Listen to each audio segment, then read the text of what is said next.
eles, como foi o caso do Paquetá, se o jogador tiver interesse de voltar, se o Vinícius Júnior, por exemplo, não quiser mais ficar no Real Madrid, não quiser ganhar mais $1 bilhão na Arábia Saudita, quiser voltar, ele também vai ter condição de bancar, provavelmente se ele tiver um interesse, né, como o Paquetá, voltar também. É nesse nível de jogo. Mas a história basicamente é o seguinte: hoje a gente passa por um momento de... eu vou usar a palavra bolha, né? Mas talvez a bolha não seja o melhor termo, porque eu acho que a gente tem umas situações onde não dá para caracterizar totalmente que a gente está numa bolha, tá? Porque toda bolha estoura, e eu não sei se essa vai estourar tanto assim no curto prazo. Sejam muito bem-vindos à Flageral TV, muito obrigado pela presença de cada um, e esse é o Alexandre Rangel, consultor estratégico do Flamengo, e eu fiz alguns cortes aqui do canal Sport Market Makers, e eles são especializados em parte de marketing, parte ali de desenvolvimento financeiro dos clubes, e também alertou a essa bolha do futebol brasileiro e ainda falou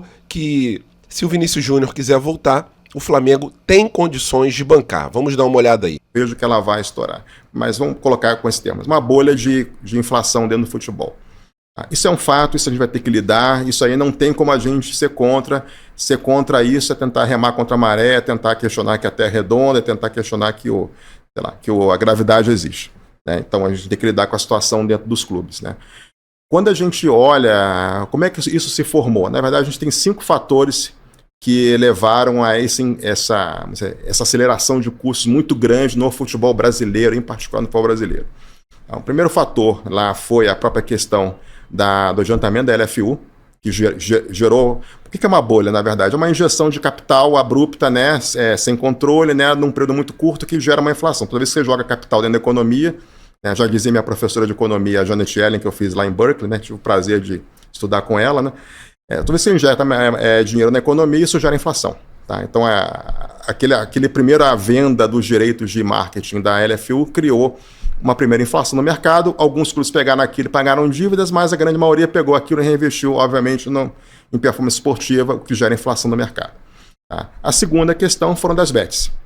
A entrada das bets, né, e a regulação das bets, né, criou também um mercado novo, né, de patrocínios, que teve uma inflação no primeiro momento muito grande. A gente está num momento agora de estabilização, de consolidação no mercado, mas isso levou o patamar de receita dos clubes a um patamar que muitos deles não esperavam. O que muitos fizeram? Em vez de pagar a dívida, vou jogar em performance esportiva. É algo que aconteceu principalmente no Corinthians, né? Que é um clube que deve a Deus e o mundo, e com a oportunidade que eles tiveram de pegar o dinheiro de direitos de transmissões e começar a pagar suas dívidas, eles contrataram jogadores pagando um salário altíssimo e a dívida continuou aumentando. Né? Foi aí mais um fator importante aí dentro desse processo. Tá? E outra questão também que a gente pode colocar é a própria SAFs. Então, sem pegar as SAFs também chegando, aquele motivo que eu falei originalmente, a SAF chega, aporte de capital. Muitas delas, assim, esse aporte não é um aporte real, né? Quando se fala assim, eu vou investir 1 bilhão, 1,5 bilhão, 2 bilhões, muito desse dinheiro, na verdade, é o próprio dinheiro operacional do clube sendo reinvestido na própria SAF, né? Às vezes esses números são muito falácios, né? Eu vou comprar, sei lá, o Vasco por, sei lá, 2 bilhões. Mas o que é 2 bilhões? Eu vou assumir a dívida de 1 bi, eu vou reinvestir, sei lá, 700 milhões, mas a partir da geração operacional do clube, e vou aportar 300 milhões de dinheiro novo. Sempre tem um aporte pequeno. Então, dinheiro novo, sei lá, 300 milhões. Mas é um dinheiro novo. Então, é um dinheiro que está sendo injetado no mercado. Então, você teve esses 3 fatores que a gente coloca bem na apresentação de dezembro. Esses 3 fatores criaram uma inflação forte no futebol e uma expansão muito rápida de custos. A gente tem mais 2 fatores que vêm também agora impulsionando esse mercado, tá? E que vão manter talvez essa bolha, né, aquecida por mais tempo. Uma é a RJ, o processo de RJ nos clubes de futebol, que não existia até poucos anos atrás. Recuperação judicial, né? Que começa a criar um cenário, por um lado, de instabilidade do ponto de vista da competitividade esportiva, que acontecia anteriormente. Como uma associação não poderia fazer uma RJ, agora pode, né? Todo mundo no futebol tinha uma garantia. Qualquer dívida dentro do futebol seria paga. Se o jogador não recebesse salário, ele poderia ficar 20 anos e saber que no final do dia ele vai receber, porque não.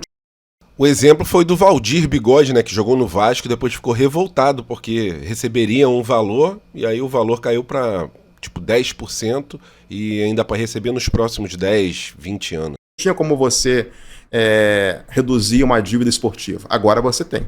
Inclusive, as RJs estão, inclusive, alcançando dívidas de transfer ban da FIFA, como foi o caso do Vasco agora. Que é uma novidade, né, muito interessante, né, e que cria ainda mais instabilidade.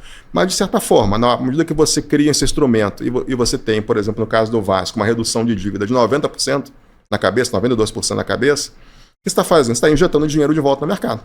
É uma reinjeção de dinheiro. Se não existisse RJ ou RJs dentro de patamares mais assim, aceitáveis, né, 40%, 50%, você não estaria tendo todo esse dinheiro que estava, por exemplo, voltando, no caso do Vasco, na aquisição de jogadores. Mesmo que no momento seja aquisição menores, né, empréstimo com opção de compra, mas isso, de novo, isso cria demanda, cria inflação. Então esse é um quarto elemento. E a gente tem um quinto elemento, que é o elemento da entrada do dinheiro ilegal, que também a gente coloca dentro da apresentação de dezembro. Né? O que é o dinheiro ilegal? É o dinheiro da lavagem de dinheiro do crime e o dinheiro da lavagem de dinheiro da corrupção pública. Tá? Isso é uma coisa que todo mundo fala. Você está nesse mercado, você deve ouvir isso o tempo todo. Eu ouço esse negócio do mercado o tempo todo também, já há algum tempo. Começaram a aparecer os primeiros sinais mais concretos agora, né? Primeiros casos vêm aparecendo de suspeitos, sem ainda nenhum tipo de envolvimento dos clubes diretamente, né? Mas você começa a ver que esses atores eles começam a navegar em torno do futebol tentando buscar oportunidades. Eles buscam oportunidades de lavar o dinheiro em qualquer lugar que tenham. E a gente tem um problema dentro do futebol brasileiro, em particular das SAFs, que é o problema da baixa transparência. Infelizmente, a lei das SAFs, né? E, de novo, quando eu estava lá atrás.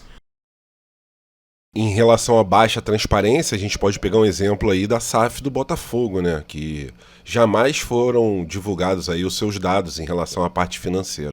Ajudando a construir isso. E até coloquei aqui, nossa preocupação não era essa. Né? Nunca passou na nossa cabeça pensar em assuntos de transparência. A gente pensava em como viabilizar, salvar os clubes, né? A lei da SAF ela é muito pobre do ponto de vista de exigência de transparência. Então a gente vai ter um problema ali. A CBF ainda não colocou, e sim, todos os elogios da CBF por tudo que ela está fazendo. Então tem uma fila também do que ela pode fazer, mas ela ainda não colocou de pé o licenciamento de clubes. E junto com o licenciamento de clubes, na Inglaterra eles chamam de Owners Test, que é todo o background check, né, a checagem dos donos e a checagem de onde vem o dinheiro dos donos. Isso hoje não está de pé no Brasil. Então a gente tem uma SAFs com baixa transparência, a gente não tem um processo de checagem de dinheiro e a gente tem dentro do fair play financeiro um instrumento que eu já conversei bastante com o César, conversei com o Caio da CBF, né, que é a questão do aporte limitado de dinheiro para a folha de pagamento. Né? É que você numa SAF, você pode aportar dinheiro ilimitado para a folha de pagamento. Então você tem uma situação de uma entidade que tem, de certa forma, goza de uma proteção pública, né, de ser imune a críticas, né, como um clube de futebol. Ninguém vai ficar criticando ninguém critica de onde o dinheiro vem, os torcedores não criticam isso, os torcedores querem ser campeão. Onde você pode colocar dinheiro limitado, sem controle de origem e com nível baixo de transparência e reporte. Né? Isso é um lugar, um criadouro bastante saudável para você colocar dinheiro de forma ilegal e você lavar o dinheiro. Pode acontecer em associações? Pode, mas é mais difícil. Por quê? Porque a associação, a governança, ela é tão fluida e tão confusa, tem um processo político, tem as diversas comissões, os comitês, alternância de poder a cada 3, 4 anos, né? Que é muito difícil você conseguir montar uma estrutura paralela ali, de lavar dinheiro de forma eficiente. Agora, numa SAF, isso é muito simples. Você pega um dono estranho, o cara compra um clube, o cara não tem que ter reporte, tem que pagar uma vez o balanço para a CBF, agora tem um fair play financeiro, mas que não faz checagem de origem, pode aportar de forma ilimitada, você pode comprar jogadores no mercado secundário, quer dizer, é muito fácil isso acontecer. E agora a parte que ele fala do Vinícius Júnior, do poder de contratação, tanto do Flamengo quanto de outros clubes brasileiros. Vamos dar uma olhadinha. O futebol brasileiro hoje gasta 1 bilhão recorrentemente com performance esportiva. O Botafogo gastou 1 bilhão, ano passado também, esse ano está com os problemas que está. Né? O Corinthians não vai ficar muito longe disso o dia que voltar para o mercado de transações. Ou seja, gastar 1 bilhão hoje em performance esportiva, em folha e compras, é o básico para você se manter competitivo. Daqui a pouco isso vai ser 1,5 bilhão.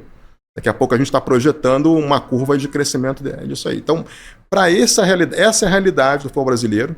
Isso é bom, porque a gente está chegando em patamares de clube de segunda prateleira da Europa. Então, com esse valor, a gente se posiciona ali esses clubes entre o 40, 30 do mundo, o Flamengo um pouquinho acima entre o 30 e o 20 do mundo, né?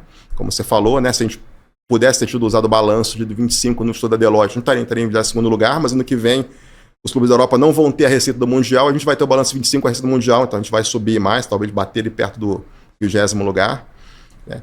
Mas hoje o futebol brasileiro está realmente num outro patamar. A gente compete hoje contra Romas da vida, a gente compete hoje contra Sampdoria, a gente compete hoje contra qualquer clube abaixo dos 3 principais da Espanha, abaixo dos 2 principais da França, em jogadores, em salários, em atrativo de técnicos, né? A gente não deixa nada a dever fora dos Big 15, talvez dos Big 20. E olha, às vezes a gente pode disputar algum jogador com eles, como foi o caso do Paquetá, se o jogador tiver interesse de voltar, se o Vinícius Júnior, por exemplo, não quiser mais ficar no Real Madrid, não quiser ganhar mais $1 bilhão na Arábia Saudita, quiser voltar, ele também vai ter condição de bancar, provavelmente se ele tiver um interesse, né, como o Paquetá, voltar também. É nesse nível de jogador, será? Daqui a pouco, se o Gabriel Jesus quiser voltar para o Palmeiras também vai poder trazer um Gabriel Jesus de volta, trazer um Endrick de volta. Isso aí é a nossa realidade hoje. Só que a gente tem que se preparar para poder operar nesse nível de dinheiro. E aí não é só ter dinheiro. Aí é governança, é compliance, é gestão de riscos. Estava ontem conversando com o pessoal de bancos, né? Tem toda uma estratégia por trás de gestão de riscos financeiros, de hedge. Quer dizer, a operação ela se torna realmente uma operação empresarial, independente se você é uma SAF, independente se você é uma associação sem fins lucrativos. Essa é a realidade, assim, o Flamengo é o carro-chefe, óbvio que é, porque é o de maior receita, mas, vamos dizer assim, os principais clubes brasileiros que vão estar dentro talvez esse grupo seleto aí, que vão ser os clubes que vão ter uma capacidade financeira mundial, que certamente vai estar o Flamengo e o Trio de Ferro de São Paulo. Acho que o Vasco, não sei se o Vasco perdeu ou não esse bonde, né? O tempo vai dizer, né? Mas seríamos 5 clubes, né? Esses clubes vão ter que estar trabalhando com essa visão em mente, né? Aliás, tem um estudo bem interessante meu do César Grafietti, em 2017, falando sobre essa história, né? Como a gente acreditava que o futebol brasileiro em 10 anos ia caminhar para uma premierlização, né? O pessoal fala muito de espanholização, o Flamengo virar o Bayern de Munique, e o que a gente acredita, né? Eu, César, né? E eu permaneço com essa crença de que a gente, no final dessa jornada aí, a gente vai caminhar para um modelo muito parecido com o da Premier League. 4 grandes clubes, né?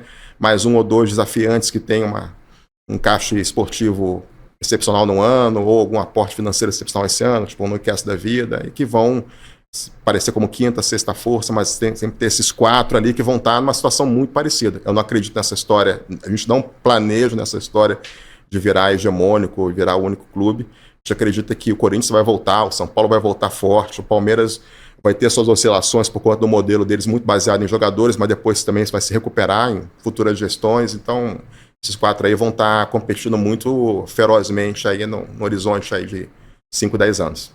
E aí, rapaziada, o que vocês acharam? O link da live completa está aqui embaixo do vídeo, na descrição. Interessante, principalmente essa parte da bolha, né? Até porque estão sendo injetados dinheiro dentro dos clubes de uma forma que, a princípio, não é autossustentável. Vamos ver como ficará esse mercado para os próximos anos, mas achei bem interessante essa entrevista e queria trazer para vocês aí esses 2 cortes da live que foi feita no canal Sport Market Makers. É isso aí, galera. Fiquem com Deus. Se gostaram do vídeo, deixe seu like, se inscrevam aqui na Fly Geral.